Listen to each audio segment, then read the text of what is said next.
Hello, everybody, and welcome back to Small Town Murder Express. Yeah, and choo-choo. Oh, yay indeed, Jimmy. Yay indeed. My name is James Petrogallo. I'm here with my co-host.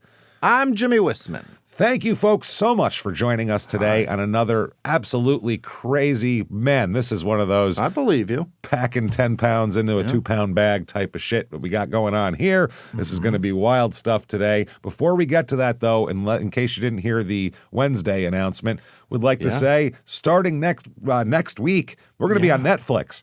You got it. Also, now that doesn't change if you like listening on audio. That's what you do. Won't change a goddamn thing. One show note is the show comes out on Monday on Netflix. It is the only time the show will come out on Monday. We're only doing it for a release date, so don't. Got it. No, is that so how it's every going to be Monday? No, that's not. No. Yeah. Yep, exactly. So that's a show note. But thank you guys for making this possible. We really appreciate it. Say it one more time. Obviously, we wouldn't be doing that. Oh, it'll be every Monday. No, never on a Monday except for this coming Monday. That's the only it. time, and then it goes Just back once, to guys. Wednesday nights, Friday nights, same exact times. Everything's the same, except if you want to watch us, go do that. So thank you for that. Thank you for look forward to all the DMs. Yeah, thank you to Libsyn for allowing, for being supportive of the move and all that kind of thing, and it's going to be great stuff. So thank you so much. That said, shutupandgivememurder.com. Oh, yeah. Head over there, get your tickets to live shows. Come out and see us. Starting February 21st in Nashville. Get your tickets for that. Nashville will be fun. Then Durham on May 6th. I love how you pretend like you didn't know we were going there. I didn't. I just found out. Like we haven't got over this. March 6th. March 6th I at think we Durham. have 13 phone calls about the same fucking Like you don't have plane tickets. Birthday weekend. Let's go. Let's do it. March 7th, Atlanta. Phoenix sold out. Your Stupid Opinions has still got some tickets for Phoenix. Right. Salt Lake City sold out. Denver has tickets. Buffalo sold out. Wow. Royal Oak, Milwaukee, Minneapolis, Dallas, San Jose, Sacramento, Terrytown, Boston. Get your asses in there. Shutupandgivememurder.com.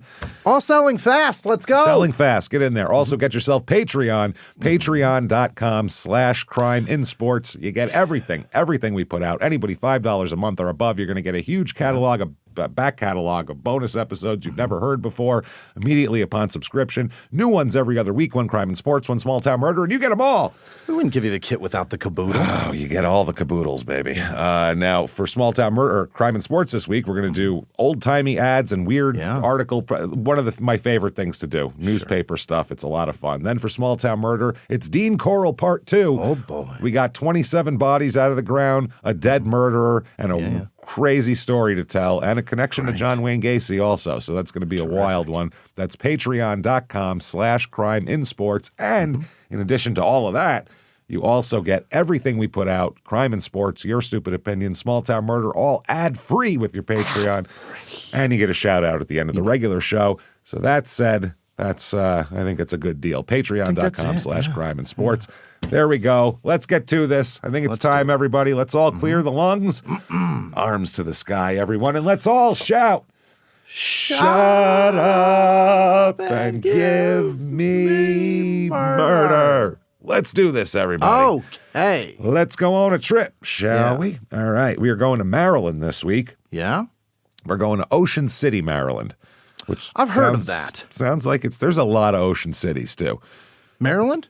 Everywhere. Ocean cities, like any state that has ocean nearby, there's an ocean city there somewhere. But this sounds nice. Maryland has several.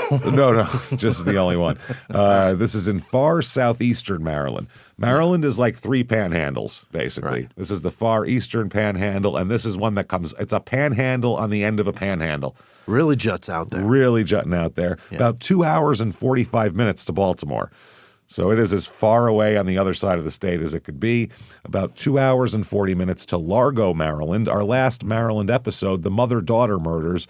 Right. That was a crazy one. That was the one where there was 2 different pairs of mother-daughters got killed Wow. So they thought it was somebody with a little predilection for that. Yeah. This is in Worcester County, and I hope they're pronouncing it the same as the Massachusetts does there. Area codes 410, 443, and 667. Good Lord. It's a lot for a small town. Yeah. Population of this town, it fluctuates a lot, we'll just say. The permanent population is about 6,800 people. 68, 69 is the number. Yeah. But on a summer weekend, 350,000 people. Why? Because it's Ocean Ocean City. Yeah. This is yeah. people go here on vacation, and this is a hot spot for that. That many?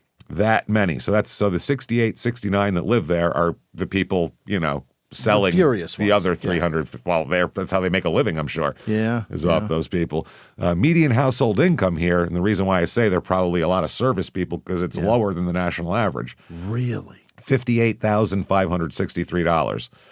And then the median home cost does not help if that's what you make, because that's $433,600. Yeah, because it is still Maryland. Yep. So if you live here and you're by the ocean, if you live here and you work in, some tourist-based industry, you live in an apartment probably or something like that. It's not very good. So a little bit of history. This land here was Is bought. your land? Is Nyland. From California. Yeah. Sorry. So Jesus, you got that, the caboodle. It's like a fourth grade. I can't stop. It's fun. This whole area was obtained by Thomas Fenwick from the indigenous people who lived here to begin with. And then some other guy, Isaac Coffin. Coffin.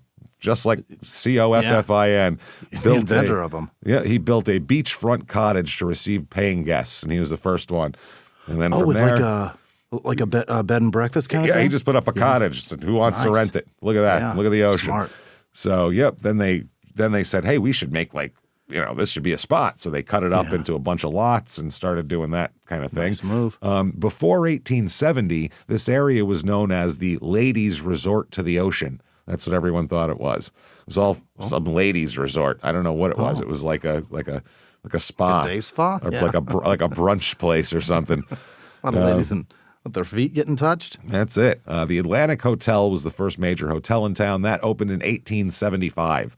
So it's been cranking for a while. Some reviews of this town. Let's figure it out here. Here's 5 stars. I'm one of the very few people who actually live there. Yeah. I've grown up in Ocean City, very fortunate with easy access to the beach. Grew up just running across the street to jump in the ocean and enjoy a sun-filled day of fun. Oh, boy. You little prick. For people who grew up not near the ocean like us, it's like, you little bastard, how dare you? It's a very fun person, I'm sure. Jesus. There was never a dull moment with activities to do and a great supportive community.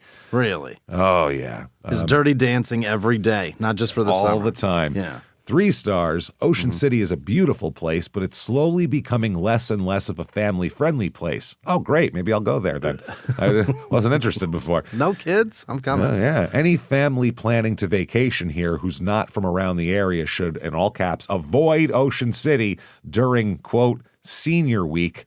Now, that sounds like a bunch of filthy old people having orgies and shit, but it's not. It's when high school graduates flood Ocean City. Oh, my God. No, what could be worse? Horrifying. And then for time, we will just do one more. 1 star. This person is unhinged. And what he says makes me believe it because he's crazy. So maybe this is what caused us crazy. Yeah. Ocean City is full of radiation. Uh-oh. And you go, okay, what is there, nuclear waste buried nearby or something like that? Something legitimate? Oh, no. Quote, all the condos and hotels have 5G on top of them. Oh, my God. Yep. Traffic lights are very high radiation. Traffic lights. Power lines are real high radiation. Over 300 towers in a 11 beach, if you believe. Buy yourself a meter, question mark? Check yourself into an institution, question mark?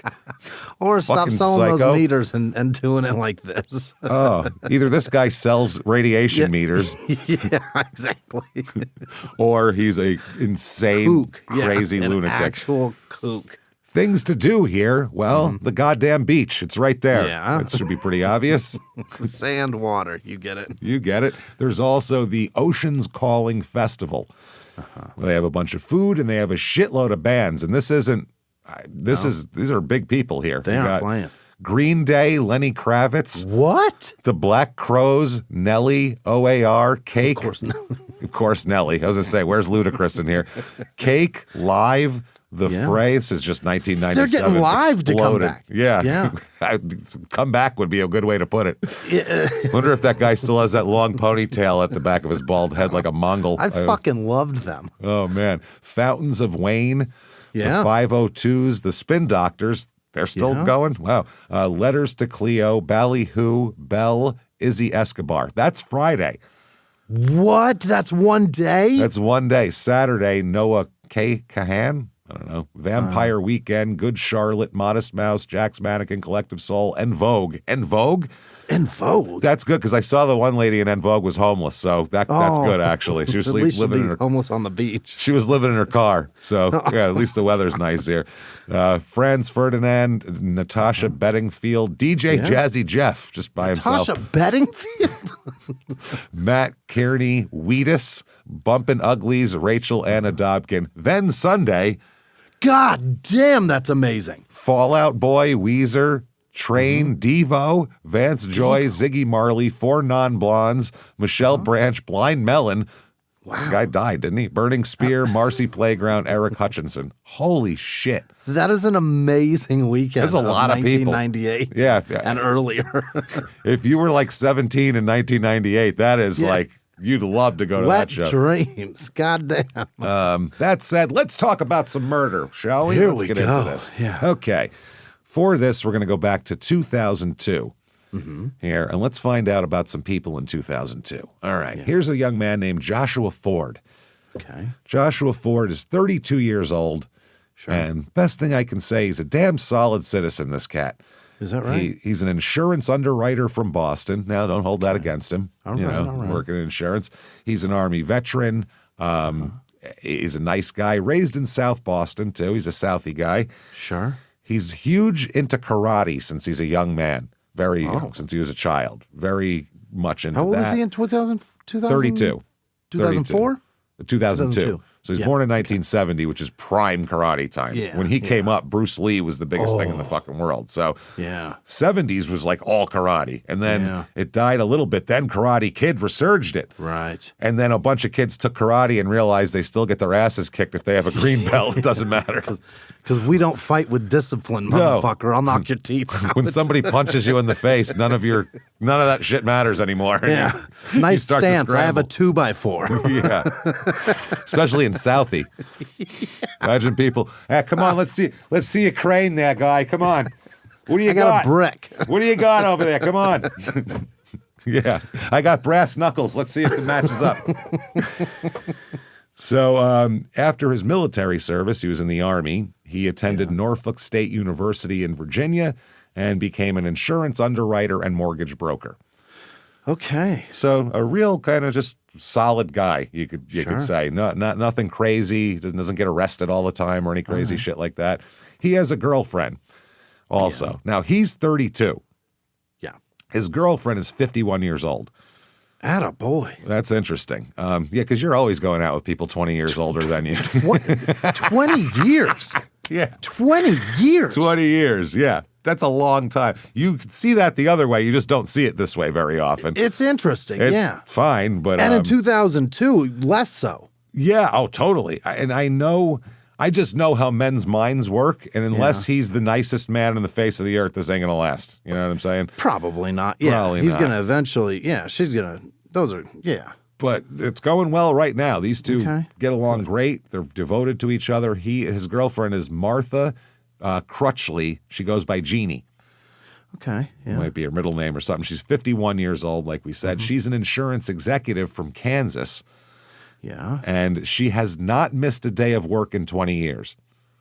Really? Miss perfect attendance over here. All the medals hanging for each year, I could see. Has not missed a day of work. A day of work in 20. She's like known for it. It's her claim to fame in the office. She's likely called in sick, but that's not missing a day of work. No, right? hasn't called in sick. Nothing.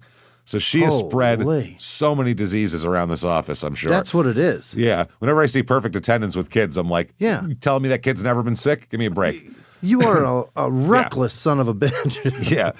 But she came from Cunningham, Kansas. She worked as an insurance executive out of Chantilly, Virginia. And that's they worked together. They lived together. Sure. Her and Josh.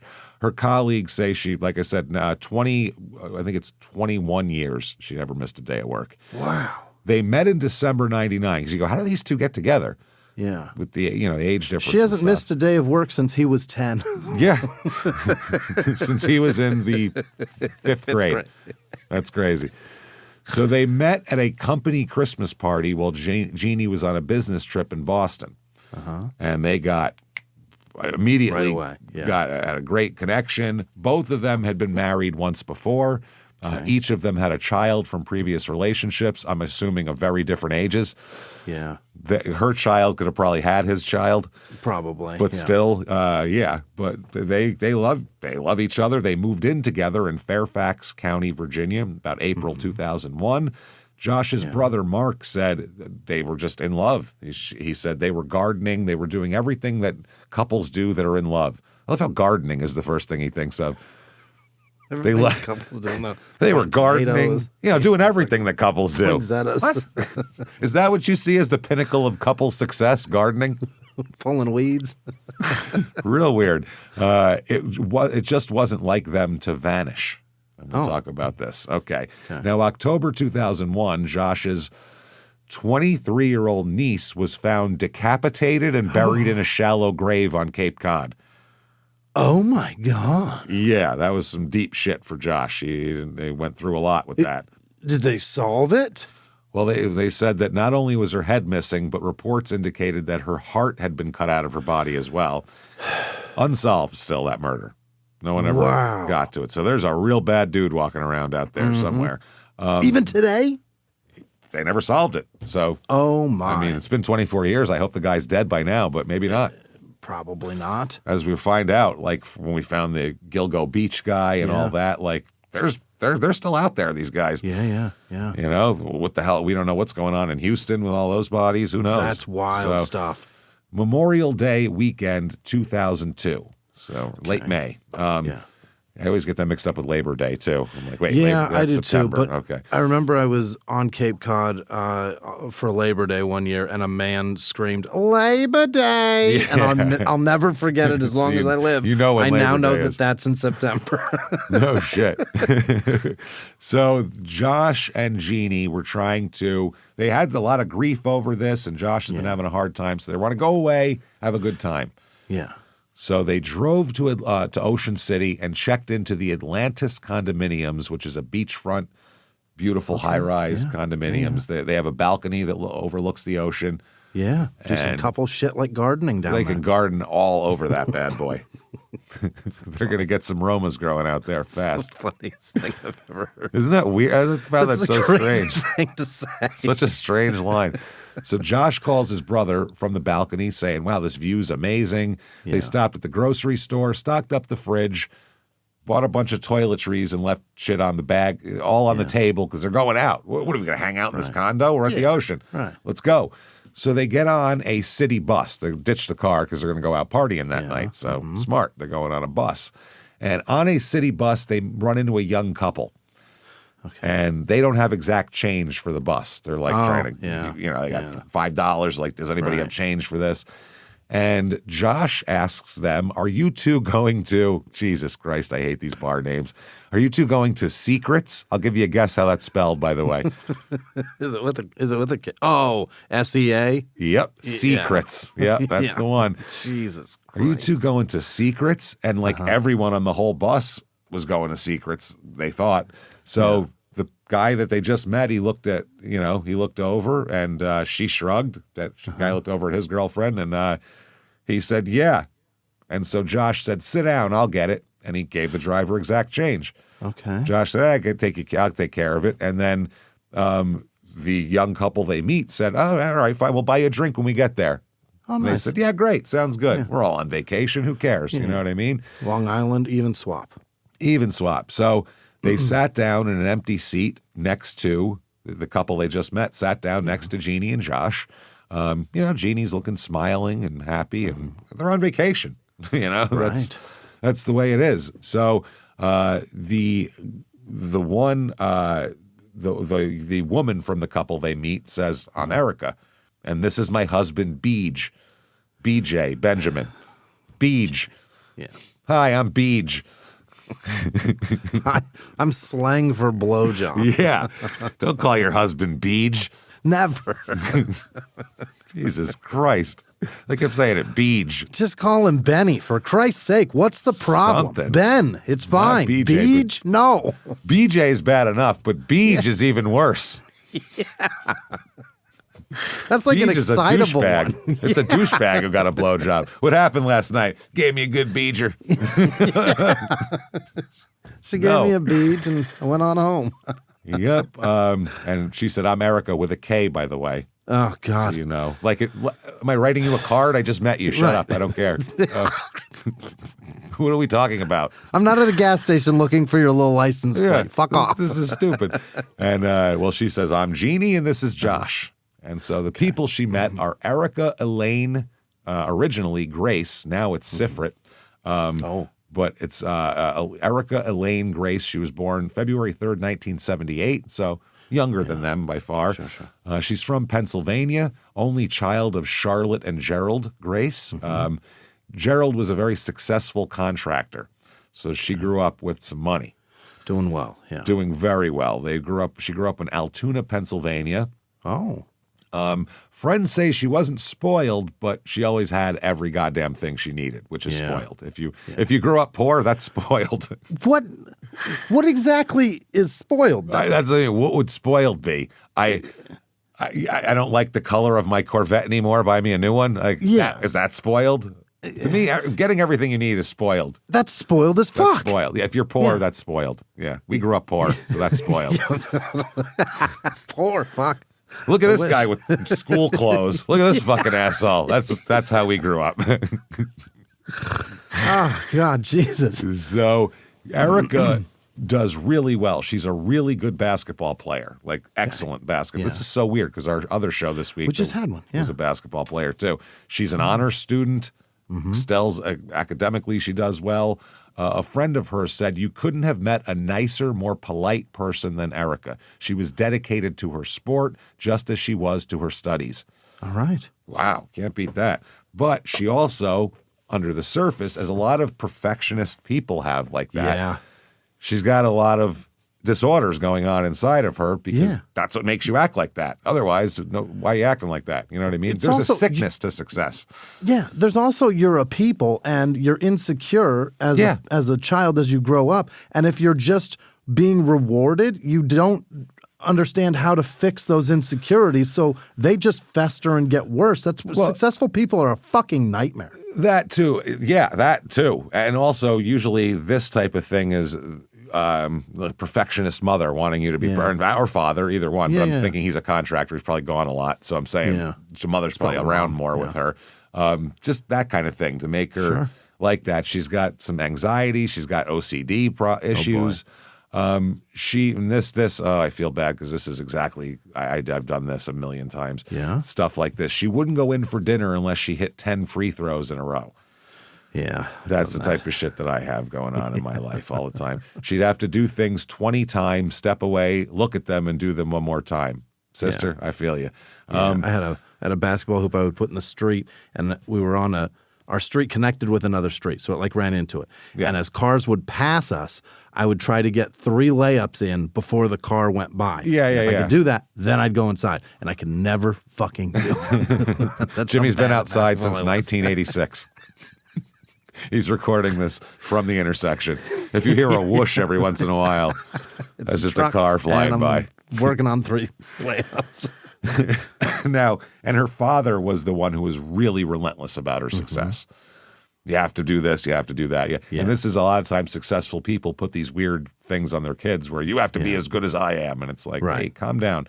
And sometimes better than me. Yeah. You have to do more. When he didn't think she was getting enough playing time on her basketball team, she moved the family to a different school district. What? So get her in a different school. He's a contractor. He built a 10-bedroom house with an indoor basketball court and hired her a private coach. You just play here. Yeah, I don't know what. That's crazy. So she ends up getting a partial athletic scholarship to go to Mary Washington College, which is now University of Mary Washington. This is in Fredericksburg, Virginia. And she was there. She was an honor student, and she became one of the in the women's division, one of the nation's best three-point shooters. Dang. Yeah. She graduated cum laude with a bachelor's degree in history and political science. Sure. She is an achiever, this one. You bet. Her friends say she's normal, level-headed, active, and outgoing, but has a hard time making friends due to her anxiety and kind of OCD shit, and has a real inferiority complex. She's terrified of letting her parents down for a long time, it feels like. Yeah.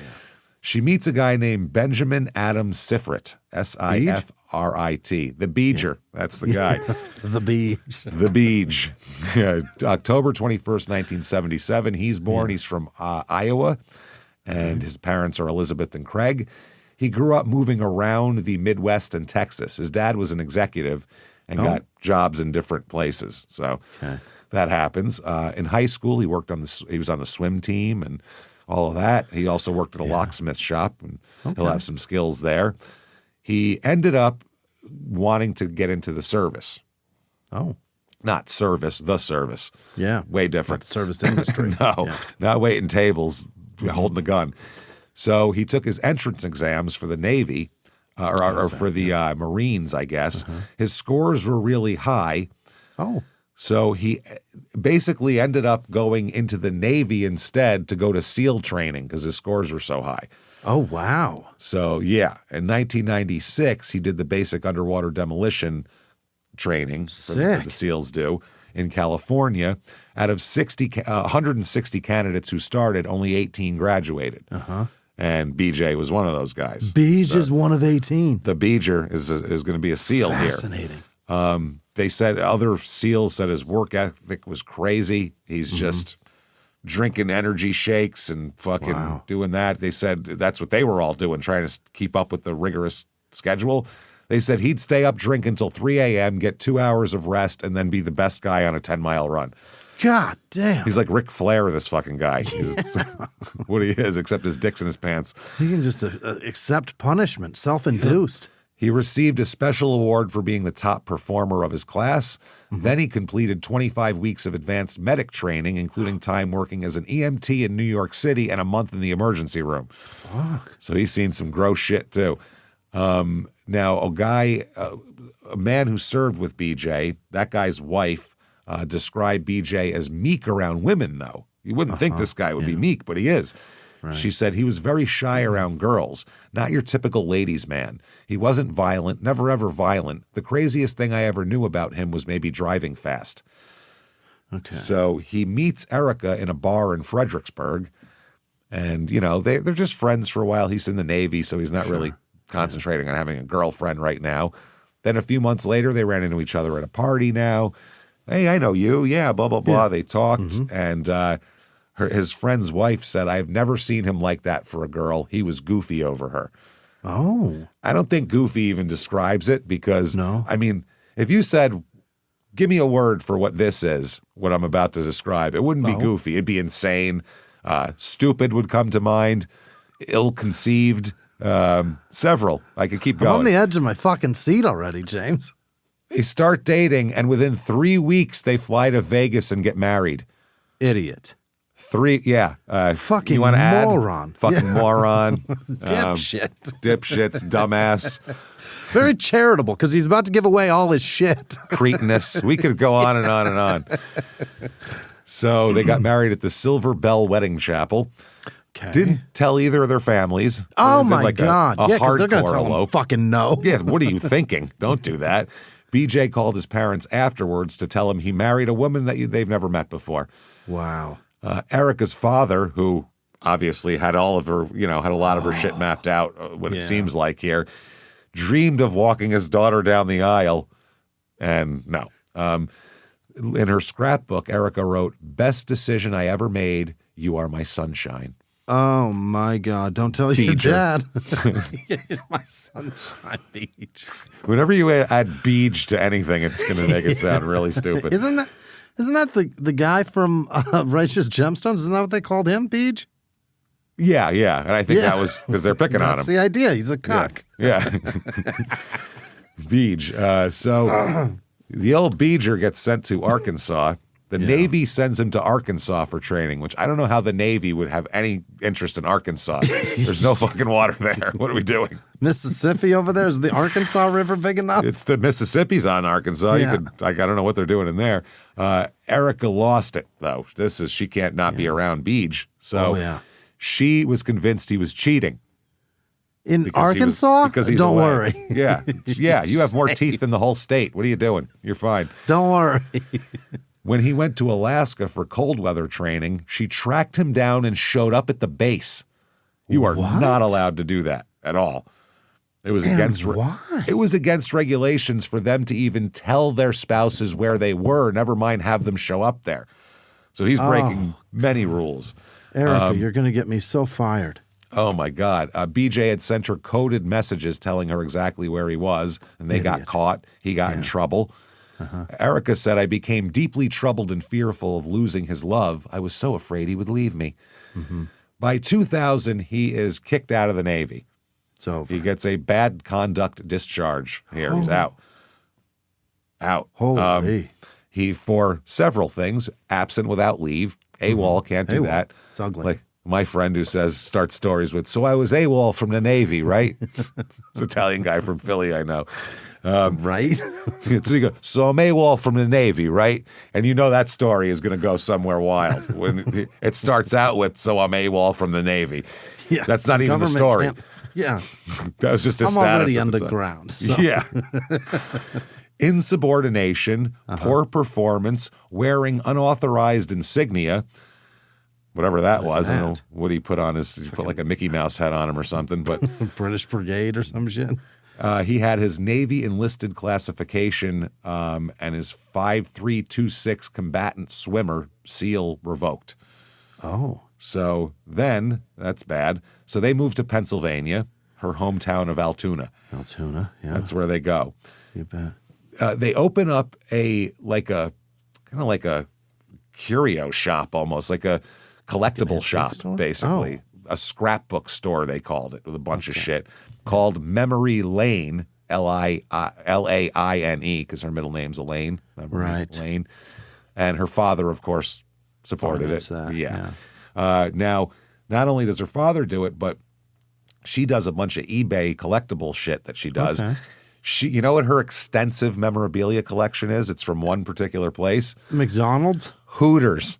Worse. What? At least McDonald's is an iconic brand. Hooters What do they have just, other than the shorts and the top? Hooters was just a drunk guy in Florida that his Jimmy Buffett record was skipping, and he had a second to think about something. He goes, "What if chicks with tits served me terrible food? I think I'd pay for that." And then And this beers lady, on tap. and beers on tap, plenty of them too. Wow, people The memorabilia of a Hooters is die-cast NASCARs and the outfit. That's and the it. hat, that stupid. They had a hat? The tangerine hat that says Hooters on it that they wear that has like the braided rope on it. Looks like a cap, like a sea hat. Yeah. So they're very. People call it her like obsession with Hooters. She has Hooters memorabilia obsession. That'll come up later. Trust me. Okay. So they went on a 2-month trip to South America as newlyweds. That's financed by the family, of course. Erica later admitted that the whole point of going there, why they said they wanted to go to South America, was she developed huge addictions to Xanax and Valium, and in South America, she could buy as much of it as she wanted and smuggle it back into the country, so she could have a giant supply of Xanax and Valium. Oh, boy. So BJ gets even fucking weirder. Yeah. As if being named BJ is not weird enough. What's his obsession in South America? Well, in addition to the Hooters memorabilia that she collects, he got a giant swastika on his chest. They called it Ed Norton American History X fucking swastika on his chest. Enormous. Are you Any saying size swastika is tattooed? crazy. Tattooed? No, he just drew it on with a Sharpie. Yeah. Yeah, you just said got it on his chest. Well, I mean, what else do you do? Any fucking swastika is too big, first of all. Any swastika tattooed on you crazy. is crazy. A giant one on your chest? Yeah. That should be automatically, we should be able to put you down for that, I feel like. Yeah, you can't all of have our grandfathers and great-grandfathers had no. You're fucking back of the head. Sorry, unless it's life without, and you're just trying to survive. That is not okay. If you're going to be in prison forever anyway, and you're just trying forever, you're trying not to get bashed in by the. Yeah, you're just trying to suck wind until your body stops. Still, no. Feel free, but if you're going to be in society, no. They both became obsessed with Hitler, obviously. Oh, boy. Yeah. Yeah. They kept exotic pets, including boa constrictors, pythons, and a cobra. Yeah. They had pythons named Bonnie and Clyde, fitting. Yeah. They had a cobra named Hitler, fittingly, and another snake that they named HIV. So they're just assholes. These people are trash, James. I'm going to say it. They are. They go to Hooters all the time. That's their favorite Hooters, place. Hitler, and snakes. Oh my! That's it. This is Hooters, Hitler, and HIV. The three H's. The three H's. I think Hooters, Hitler, and HIV should definitely be the name of this episode. I think it is. I think it is. So they would go there. She would try to trade tank tops with the waitresses. Like, I'll trade you mine. She tried to buy them off their tits. She's trying to buy them. I'm gonna need you to take those out and cover them with my shirt. Yeah. They would drink like crazy. They're snorting mad pills. They'd use ecstasy and coke all the time too to supplement their Valium and Xanax. They started burglarizing Hooters restaurants. He's a locksmith, remember? Right. So they started doing that. And all she wants is the merch cabinet. Yeah. A journalist named M. William Phelps, who wrote Cruel Death about this case, said, I always describe those two as hypergolic rocket fuel. Sure. By themselves, they're no problem, but when you put them together, they explode. Like, they were both just looking for this other person to, the other part of the primer that hardens it, you know what I mean? Right. The activator. The JB weld. The Beej weld, the BJ weld, you mean? Yeah, the BJ Not the JB. It's the JB. It's the BJ weld.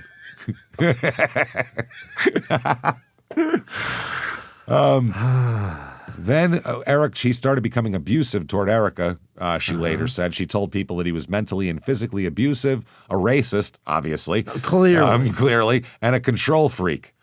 So in early May of 2002, BJ asked Erica if he could kill her family. And she said, no, I can't have that. At one point, Erica became pregnant, and BJ, this is what Erica said, according to her, she told people that he said, quote, get an abortion or I'm going to dig it out of you. Ew. So she had an abortion. Dig it. Dig it. I'm go in there with a spoon. Late 2001, they get burned in a Coke deal.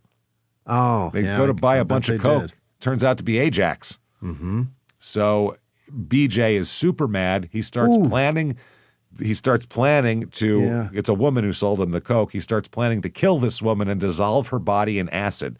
Right. He purchased acid from a hardware store and tested it on a rat. And by the next day, it was almost completely dissolved. So he was like, this is going to work. It'll work. Yeah, I know a mob guy who talked about that. People doing that with skulls, and it works too. It's gross. That getting burned in a Coke deal, James, finding out that that's Ajax is getting burned, indeed. That's a terrible way to find out. So we don't know any other way about that.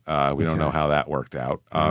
Saturday, May 25th, 2002, though, they arrived in Ocean City, which was when our other guys were there, too, Jeannie and Josh. They check into a luxury penthouse at the Rainbow Condominiums, owned by a friend of Erica's dad. Right. Erica snorts some pills, drinks some beer.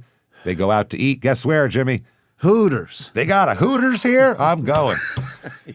Y'all got a Hooters? Y'all got a Hooters? She tried to trade tank tops with the waitresses. Of course she did. No takers.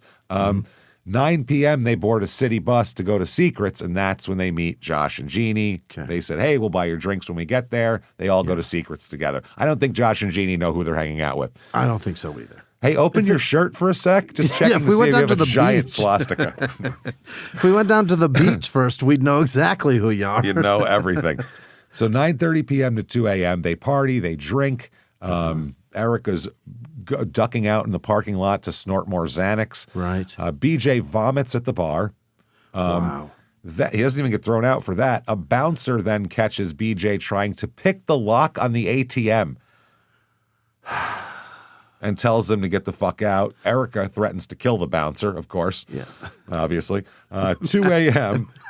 That's what Hooters used to be, you guys. That's Hooters. You could throw up on the floor. Oh, that's Fine. Secrets. That's Secrets. Oh. Yeah, they went Oh, to that's drinking okay. at Secrets. They already ate at Hooters. No. All right. They're already he threw up from the Hooters. That's not the booze. That's the Hooters. So at 2 a.m., they return. I don't know why Josh and Jeannie would still want to hang out with these people who had to leave the club because they got kicked out. That's crazy. Yeah. They returned to Josh and Jeannie's condo to grab some weed. Josh and Jeannie brought some weed with them. I knew I liked these people. Yeah. There's 4 wine glasses out later, so we know they all had some wine. Yeah. Then they walk 2 blocks over to the Sifrit's penthouse. Right. By 2:30, they're arriving at the penthouse. They they're drinking, they're smoking weed.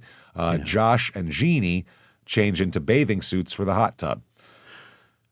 Okay, so everything seems to be going swell here. Yeah. Good times. 3:01, Erica says her purse is missing. My purse is missing.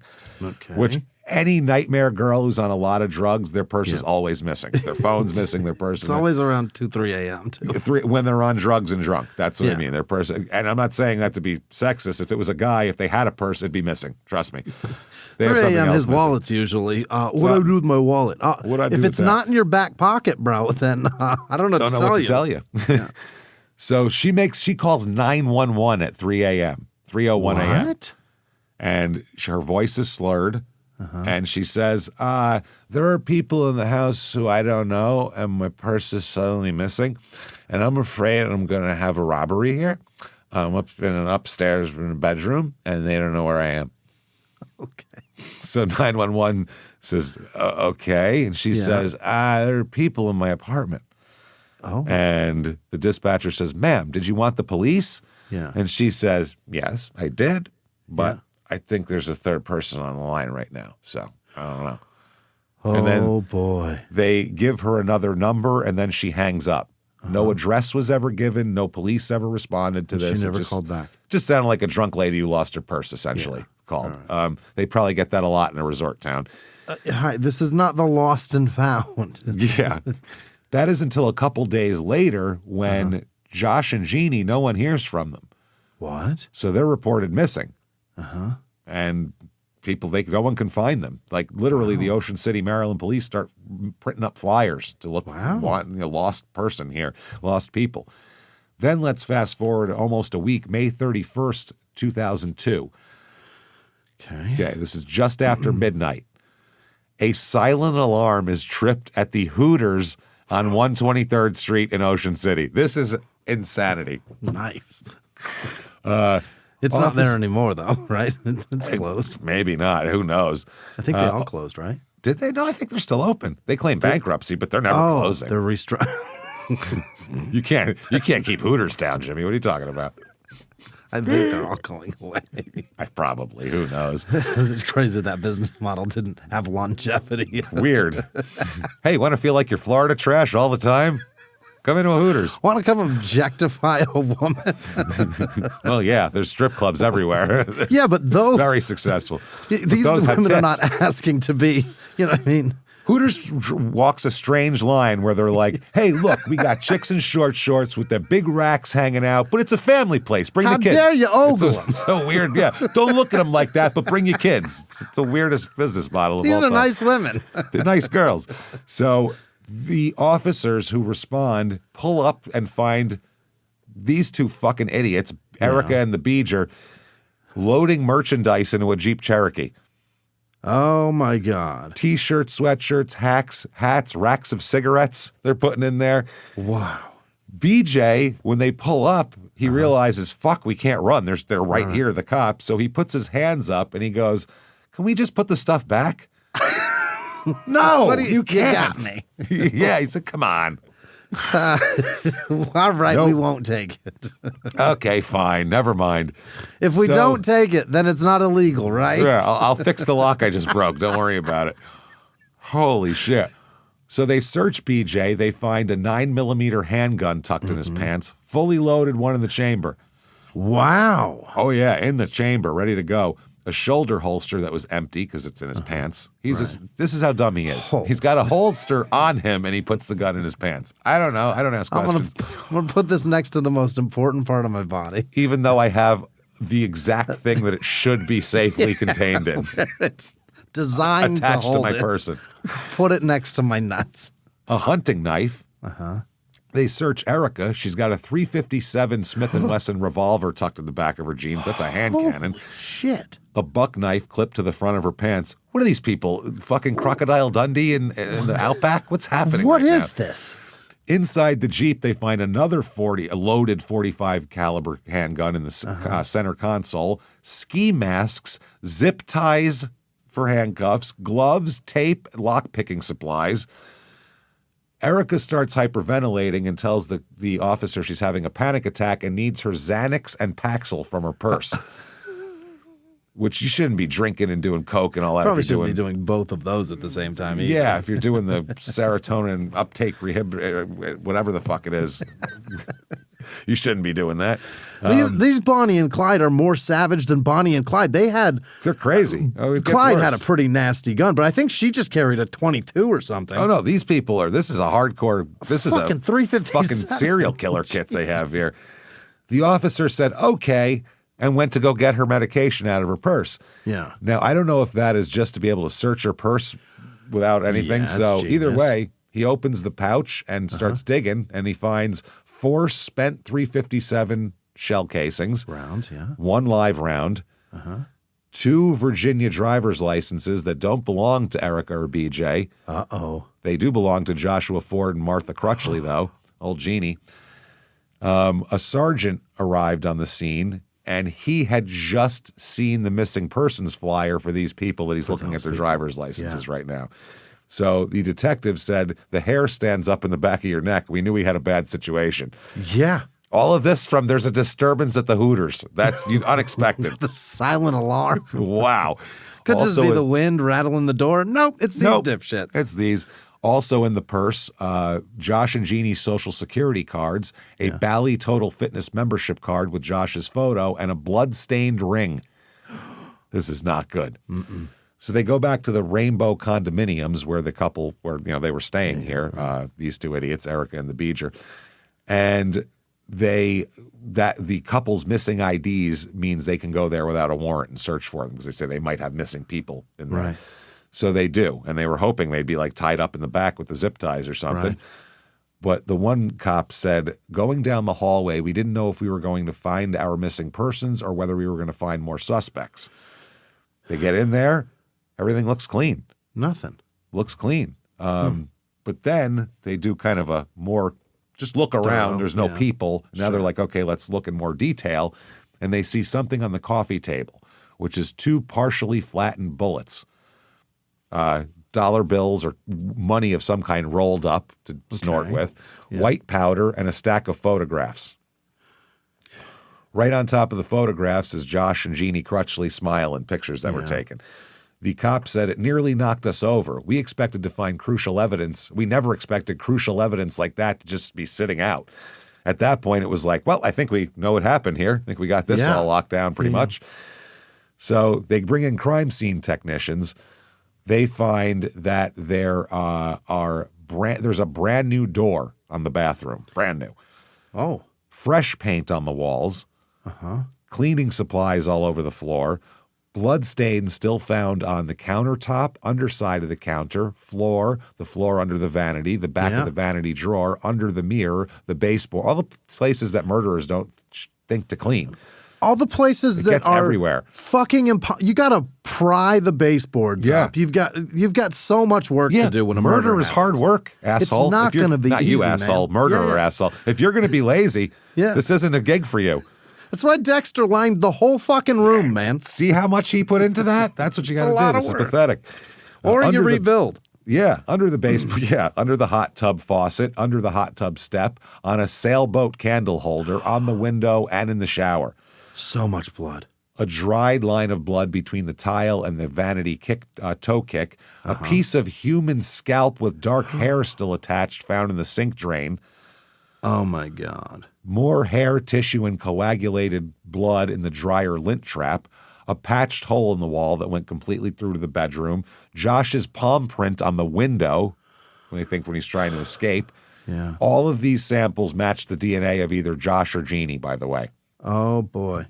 The dryer lint trap. That's the first time I've ever heard that. They washed their clothes. Hair is still on them. Yeah. The detective said the crazy thing is we have what represents one loading of a gun and we have all the empty casings and one round left over and we have all the bullets. It's just crazy. You never get that in a murder case. You never get everything. This is a dream. They just lined it up. This is like an exercise in like a class for detectives. Yeah. Oop, you found all the evidence. Look at you. Look, James, this is how important antidepressants and Xanax are. You can go in my purse and find everything you need to convict me. Just get me my fucking pills. Get me my shit. Just please. I need it now. Addiction's crazy. It's wild. So BJ immediately asks for a lawyer. Doesn't say a fucking word. All right. Erica says a lot of words. Yeah. Yeah. She's a mess. And she gives confessions, contradictory statements. It's wild. She talked to everybody, every cop who would listen to her. Really? Some of them didn't line up. One of the detectives said it was really pulling teeth with this girl. She didn't give you anything until she thought you had something you already knew. Oh. She thought you already knew it. She'd tell you. So they had to bullshit her, basically. First, she said she didn't know the missing couple at all. Then they said, well, we have the IDs. And she said, well, maybe BJ found them somewhere. Yeah. But after hours of interrogation, she admitted Josh and Jeannie went to the penthouse. When they asked her about the probability of them being alive right now, she said 50-50. Why would she even say that? Again, eventually, she agreed to take them to the dumpsters where the bodies had been disposed of. Eventually, she admits they're dead and they killed them. Yeah. This is in Delaware. Oh, they drove states away. On the ride to Delaware, she is acting wild. The detective said, Erica was sitting in the car right next to me, and she didn't seem concerned at all about this double homicide. She was more concerned about how I felt about her. Did I think she was pretty? Did I think she was a good person? She had no remorse for these victims whatsoever. She's like Kelly Cochran. That's exactly what she reminds me of. If you guys look up Kelly Cochran shit on YouTube, she's flirting with these cops. She's multiple murder charges, all this. She's trying to get the cops to want to fuck her. It's weird. But do you think I'm pretty? Do you think, how do you feel about me is what I would like to know. Do you like my hair like this? Am I a good person or no? Oh, okay. So just before they arrived, that's when they get a call saying there's so much murder scene shit in this penthouse. So she's guilty as shit. So he said, the cop said he knew she was lying. He starts yelling at her, and then she broke down and says exactly what happened. Yeah. She said, this is where we threw them at the dumpsters. Quote, we cut the heads off the arms and the legs. 50-50? 50-50. So the cop said that was a double take. It was like, what did you just tell me? You dismembered these people? The dumpsters had already been emptied, but the police tracked the contents to a landfill in Delaware. Yeah. And we'll talk about that. Here's the story. Okay. BJ and Erica started accusing Josh and Jeannie of stealing Erica's purse. Because they seem like purse thieves, those two. Yeah. BJ grabbed his gun, which is Erica's .357 revolver, forced them to strip naked at gunpoint, demanding to know where the purse is. Probably not down their pants, I wouldn't think. Right. So Josh and Jeannie managed to break away and barricade themselves in the master bathroom. Mm-hmm. Josh tried to open the window, hoping they could climb onto the balcony and get somebody's attention. But it wouldn't budge. So that's why the palm print was found on the glass. It was him trying to open it. Erica said she ran out onto the balcony where she could see through the bathroom window, and she watched Josh and Jeannie cowering inside. BJ asked her, "What do you want me to do?" And Erica said her response was, this took a while to come out, but she finally said what happened. She said she told him, quote, "Just fucking do it." And she clarified, kill them. Just kill them. Yeah. Which is what she meant. So BJ fired through the bathroom door. The first shot hit Josh in the shoulder. Then BJ kicked the door in with a lot of force. The doorknob dented the metal corner bead on the drywall by over an inch. So I mean, he kicked it the fuck in. Now, Josh has also been in the Army. He's not a pussy or anything here. He told BJ that, why would you do this to a fellow veteran? Right. He tried to play that. And BJ said, "See you later, motherfucker," and shot him in the head. Erica said Joshua didn't die immediately. He was gurgling and there was blood coming out of his mouth. Jeannie was curled up in a fetal position on the bathroom floor, kind of hiding behind Josh's body, essentially.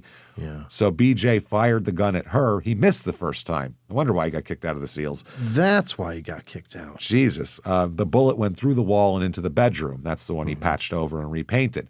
Then he got closer, put the gun to her shoulder, and fired down through her body, which went through her lung. Oh, my God, with a .357. Yep, but that is not how she died. Erica said BJ told her to go outside and check if the stolen items, her purse, had been thrown off the balcony. When she came back up, BJ told her to use the knife to make sure Jeannie was dead. So Erica stabbed Jeannie twice in the side. And then BJ told Erica her purse and all of her stolen shit is actually under the bed and he put them there. What the fuck? This was a setup that he did. And He that's her did story. this to be able to kill people. Yeah, and get her on board with it. So if you know your partner's so unstable that she will want blood because her purse is missing, I guess that would work. I don't know if I buy this, but who knows? But now they're like, what do we do? There's 2 dead people here. What the fuck? Yeah. It's Memorial Day weekend. Not like we can take them out the front in a carpet or anything. There's 300,000 people here. So can't do that. So BJ said, okay, we got a plan. Yeah. Around 4 a.m., Erica said she went to the Dollar Tree and bought black garbage bags, which is a red flag immediately at 4 a.m. BJ was going to work in the bathroom when she got back. He used knives and a hacksaw, severed the heads, arms, and legs from both bodies, wrapped the pieces in trash bags, plastic containers, and military kit bags. At some point, BJ called her into the bathroom. She said he was completely naked. In one hand, he had Josh's head and he had Jeannie's in the other hand. Oh, my word. She said he had a full erection. What? Full erection, 2 heads, and he said to her, quote, "Take a picture. I want to send it to my buddies." What buddies would want to see your dick and 2 heads? I cannot believe this. Jimmy, do you want to see either of those things? Neither.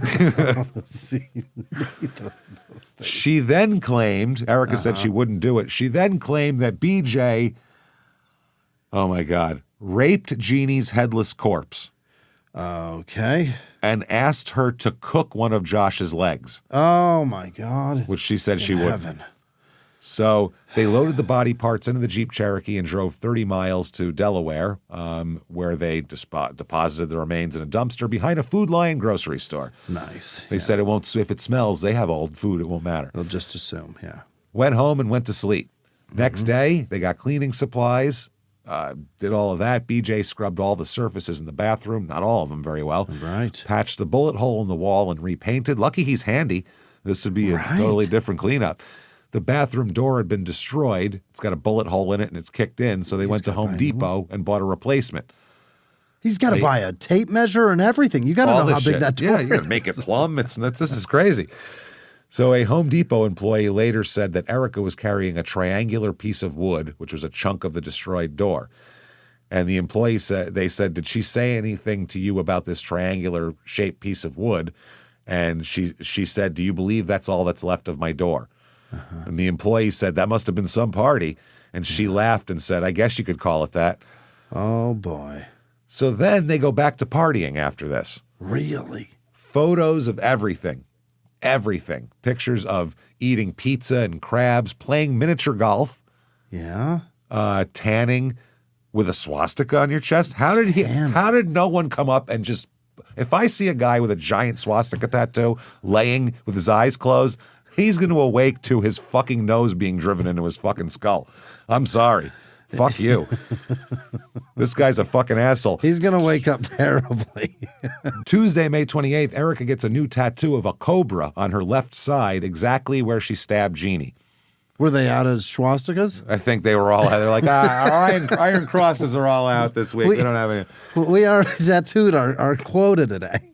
In multiple photos, Erica is wearing something on her neck, and it's Josh Ford's ring on a necklace, still caked in blood. What is she doing? Wednesday, May 29th, they were back at a bar. They met a man named Todd Wright and eventually convinced him to call a female friend to join them. This woman, Melissa Sealing, agreed to have one drink, but she was talked back to going to the penthouse that they had to, quote, help BJ get Erica upstairs in her drunken state. When they got inside, they said Erica's demeanor changed. She sobered up instantly and began showing Melissa her jewelry. Hey, look what I got. Then Erica couldn't find her purse. Oh, boy. She accused Todd and Melissa of stealing it. BJ pulled out a gun and became very, very angry. Melissa said, he said if we ripped him off like the other people who were here, he'd do the same thing to us that he did to them, referring to the hole in the door, the bullet hole. And she noticed that the bathroom door was off its hinges and had a hole in it. So apparently Melissa had searched the entire couch earlier. The purse wasn't there. But after BJ moved a cushion, he, quote, found it. So they believed Erica had been moving it around to set it up. Then this is how did Todd and Melissa get out of this situation? Yeah. You know what they said? They said, we need to go fuck somewhere. We have to get out of here. We got to go fuck. I'm so horny. Too horny to die. That's what they are. So the detective said that's what really put all the dominoes in one line. They took what worked in the murder of Jeannie and Josh and applied that to Melissa Selling because they got away with it and they were going to do it again. I believe if they weren't stopped, there were definitely more to come. Oh, these two are natural-born killers. Absolutely. Unbelievable. June 3rd, 2002, a landfill in Delaware. Mid-90s, by the way. Hot as fuck. Yeah. Outside, 7:30 a.m. The detective said, it's possible to get a conviction without a body. No body, no crime. You know that. But it's always a stronger case if you do. Right. And until you have a body, the victim's family always holds out hope that someday that person's going to come back. So they were like, this is going to be it's a fucking landfill. This is going to be a long day. They said the dig had barely begun when a bulldozer finds a human leg. Oh, shit. It's Jeannie's leg. Hours later, they find Josh's torso and both arms. Ooh. That's all they ever found. Oh, God. So these poor people, their families, all they ever got back of Jeannie was a leg.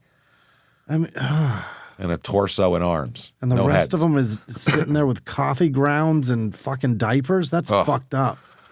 Oh, it's horrible. Then they find a guy who was a Navy SEAL with Beej, and he said that they had a conversation, a hypothetical one, about the best way to dispose of a body. Yeah?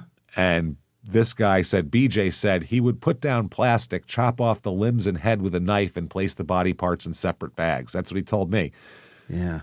He just skipped the first step. Yeah. They offer Erica a deal. If she cooperated and testifies against BJ and passes a polygraph confirming her version of events, they wouldn't prosecute her for murder. Okay. Her attorney said, God damn it, take that. Jesus Christ. Take it. Yeah. She shows up for the polygraph. Before the machine is hooked up, she does a pre-interview or pre-test interview with Secret Service agents who are there for some reason. Maybe Social Security cards got taken. That might be like currency. That might be federal, what they do. Yeah. They said apparently Erica believed whatever she said in the pre-polygraph interview couldn't be used against her, but the deal only protected her statements made during the polygraph and not before. So she told the truth.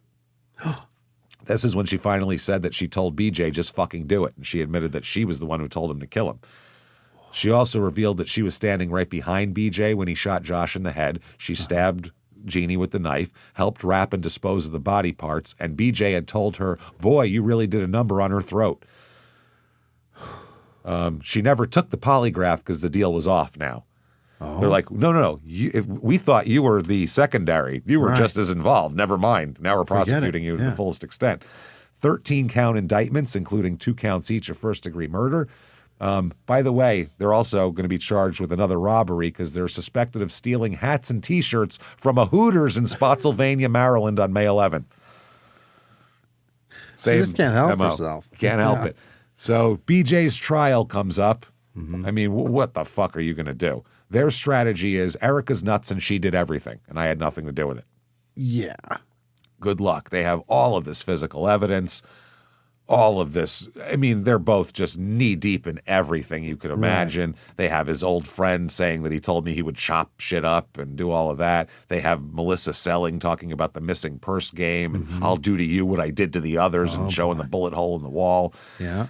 You know, it's not good. BJ takes the stand. What does he have to say? He said he'd been asleep in the car when the killings happened, and he only just hoped to help to dismember and dispose of the bodies to protect his wife. My Erica is out of her fucking mind. Yeah, now how did Erica, who's petite, how'd she fucking kick the door in so it went through the other wall? Right. 10 hours of deliberation. 7-woman, 5-man jury. They find him guilty of second-degree murder on Jeannie and first-degree assault. In the Josh Ford murder, they find him not guilty of all charges except accessory after the fact. So she only gets one murder because she was standing behind him? That's BJ. Shut the fuck up. That's BJ. Sentencing later. Now, Erica says that they fucked her over, the Secret Service and all that, but they dismiss everything because it was all in writing. She had a lawyer. Yeah. She should have known better, basically. Wow. What she's really concerned is getting her shit back. What? Yeah, she says she wants her belongings back that were confiscated after her arrest, including dozens of Hooters restaurant tank tops. Not kidding. Diamond jewelry. She wants, what is it? Hooters duffel bag, 30 Hooters tank tops, quote, from my collection. Coach bags, a scrapbook of more than 20 items of jewelry, including a half-carat diamond solitaire engagement ring, a gold wedding band, white gold tennis bracelet, white gold antique diamond ring, and a tag watch. Yeah. They were like, if we don't need it for appeals or whatever. In her trial, it's bad. I mean, she's got a pen pal that she's been writing that has all of her statements on it, too. I mean, she is just pretty fucked here. This is not wonderful. They say that, she lured him. She said Erica Sifford is on trial in this case and no one else. In other words, if she tries to blame it on Beeger. No. They also emphasized the Maryland law of aiding and abetting. If someone assists a crime to the point of helping another succeed, they're as guilty as the ones themselves. Murder weapon belonged to her. Fingerprints were on the outside of the bathroom window. She was watching them. Victims' IDs were in her purse. She wore a blood-stained ring around her neck for days. She got a cobra tattoo in the same spot she stabbed Jeannie. Vacation photos show her smiling, eating crabs. Right. And her quote, just fucking do it. Not great, man. Nope. They fight about the pictures. They fight about all that stuff. The defense strategy, BJ's crazy and he did it. Okay. All right. 4 hours of deliberation from the jury. All right. On the on the Josh Ford killing, they find her guilty of first-degree murder. Oh, boy. Crutchley murder, they find her, Jeannie's murder, they find her guilty of second-degree murder. Also, theft, weapons charges, and burglary related to Hooters. She's getting hammered. Yep. She was acquitted of using a handgun to kill Joshua Ford. The jury believes the aiding and abetting thing. Wow. Erica's mother said, I didn't see the evidence that way, but I guess they did. What are you talking about? She said, what the fuck? Okay. BJ's sentencing. Judge Paul Weinstein comes out of retirement specifically to sentence him. And he says, hi, I'm Judge Weinstein. Why don't you pop that swastika, Adolf? Let's see what you got. That chest piece. He said, it's one of the few instances in 20 years when I disagree with the jury's verdict. This is on BJ. This was nothing more than thrill killing for you and your wife. You're a butcher. You cut these people up for no good reason, and told BJ if not for master lawyering, you'd be facing a life sentence. You, crazy Nazi asshole, may fuck off. 38 years in prison. That's not near enough. Yep. The judge also said, put a note in the file asking to be notified when he comes up for parole so he could personally oppose it. He hates this fucking guy. Yeah. Erica here, the judge says that she exercised control in the relationship, convincing him not to eat the victims and shit like that. Right. So he says, you, Xanax sniffing asshole may fuck off. Life plus 20 years. That's pretty good. Yep. The Josh's ring gets returned to the family, by the way. Now, on appeals, they both appeal a bunch. Their appeals are all exhausted. They're all fucked out. 2010, BJ files for divorce from prison. What? If Why? these crazy kids can't make it, what chance do the rest of us have? What's the problem? 2017, BJ can have a parole hearing, but he chooses not to have it. Smart. And so it's postponed for 5 years. April 2022, he has an hour, 40-minute hearing, and 4 representatives of the victims attended and said, go fuck yourself, parole denied. Yeah. His mandatory release date, if he's not paroled, is 2030. This guy will be on the street within 4 years. Holy shit. That's terrifying considering he's going to come looking for us possibly. Yeah. I don't know. 2024. In my defense, I think that she made you trash, Beach. Yeah, well, they made each other trash, I think. No, your tattoo's stupid. Fuck you, man. Yes. Erica was also denied parole in 2024. Okay. The Worcester County State's attorney later said, I'm not aware of any case in the history of Worcester County as heinous as this before and certainly not since. It was just a horrible, horrible case, and it lives with many of us still. The lead detective said, we know the rest of the parts were there. It was just we didn't have the resources to continue to dig and dig and dig. It haunts us that we worked for years but never found the heads, and we never had definite answer of how she was killed. It was the one thing we could never figure out. They didn't have scientific evidence of it. So there you go, everybody. That is Ocean City, Maryland. Very quickly, Netflix on the 26th, Monday. It'll be the only time it comes out on Monday. Celebrate. It's good stuff. ShutUpAndGiveMeMurder.com. Get everything. Tickets to live shows. Nashville on February 21st. Get in there. Get your damn tickets right now. Yep. Patreon.com/crime and sports. Get you everything, $5 a month. You know the deal. This week, old-timey ads for crime and sports and some other stuff. And for Small Town Murder, Dean Coral Part 2, 27 bodies out of the earth. And let's find out the John Wayne Gacy connection. Yeah. Do that. You get shout out at the end of the show. All the shows ad-free. Keep coming back and hanging out with us. Please do that. And until next week, everybody, it's been our pleasure. Bye.